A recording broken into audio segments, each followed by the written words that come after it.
ask you to make wild guesses. Question 1 here says, use the Fisher's model, right, and illustrate. So if they want you to illustrate means the diagram must be clear. The diagram is the main answer. So if you merely draw a very small diagram and you just say, okay, that's the diagram, he will just give you 0. Okay, so use the Fisher's model. Fisher's model, you know, it's the indifference curve equals to the IBC. Alright, your optimization point. So your diagram must contain the two curves. Alright, you want to know the effects of an anticipated increase in future income. Alright, so we usually call future income Y2. But you want to know what happens to current consumption, that is C1. So questions are clear. Cause and effect are usually clearly stated. You don't need to make guesses unlike section A. Section A, sometimes the question looks very odd. We did the question on inflation and interest rate. You realize the question looks odd. Alright? Okay, you have to really plan your answer. For this, it's not. Reading the question, deciphering it is quite fast. But you must know the requirement. Now, whenever examiner write this kind of statement, be careful to state clearly any assumptions required. You must make sure you do contain them. If they are missing, don't expect yourself to pass. Okay? So this case, you know, right, let me just show you the outline. Okay, question. Have I done this question? No? Okay, so this question, we know the focus is on the IBC. So the model we are going to use is our IBC equation. Okay, so this is our IBC equation. C1 plus C2 over 1 plus R equals Y1 plus Y2 over 1 plus R. So we are given, right, our Y2 went up. So by looking at this point in time, you can clearly see what are your assumptions already. You must assume Y1 is constant. So you are actually looking at your total wealth on your right side. So the question stated was Y2. So on your own, you have to state that Y1 is constant, interest rate is constant. And the purpose of interest rate is constant means the slope of your IBC is unchanged. Alright, so you just need to write this in words. Alright, the question says given an anticipated rise in future income, assuming current income, assuming interest rates unchanged. Okay, so what does the IBC equation tell us? That this whole chunk, when you add them up, this is your total wealth.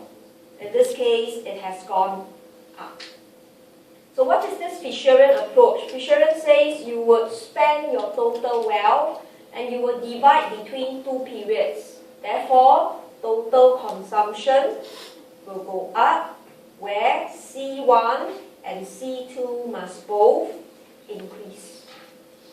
Right? Okay? So when we started the IBC, remember, you must embrace what is it trying to say. It is about individual. We want to plan for our lifetime consumption. So both C1 and C2 must go up, not just one of them. Okay, you cannot say, but I only want to spend in period 2, I don't want to spend in period 1. That's not what the model proposed. The model proposed that a person plans. So it must engage both C1 and C2. Okay, so we will want to now examine each one of them. Alright? That if C1 were to go up and Y1 was still constant. So in other words, alright, borrowing occurs. You need to borrow. So you need an assumption, okay, that there is no borrowing constraint. In other words, the individual who walked into the bank, asked for a sum of money, he will not be turned down. Alright? Whoever needs to borrow, do not face constraint. Okay, so in this case, for you to meet your future, or should I say, to meet your new current consumption with the same income, you need to borrow. Okay, then also your C2 went up with your Y2 went up. Okay, right? But you know your C2 prime must be less than your Y2 prime because you need to repay your debt.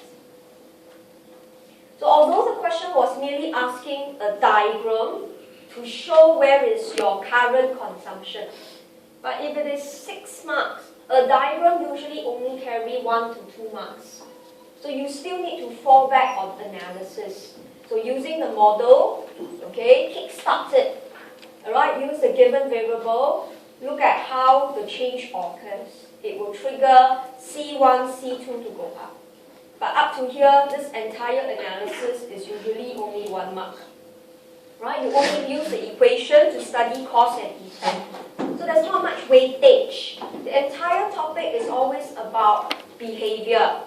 So how do you facilitate C1, C2? It is for you to discuss the borrowing. And in period 2, although you get to spend more, but you can't spend all your future income. Because a portion of it is used to repay your debt that you incur in period 1. Right? So from there, then we draw the diagram. Okay? So we are not going to write essays. You don't need to give definitions per se because the question already say using the IBC. Alright? So you just need to write out the analysis. So graphically, right, I hope you remember how to draw your diagram.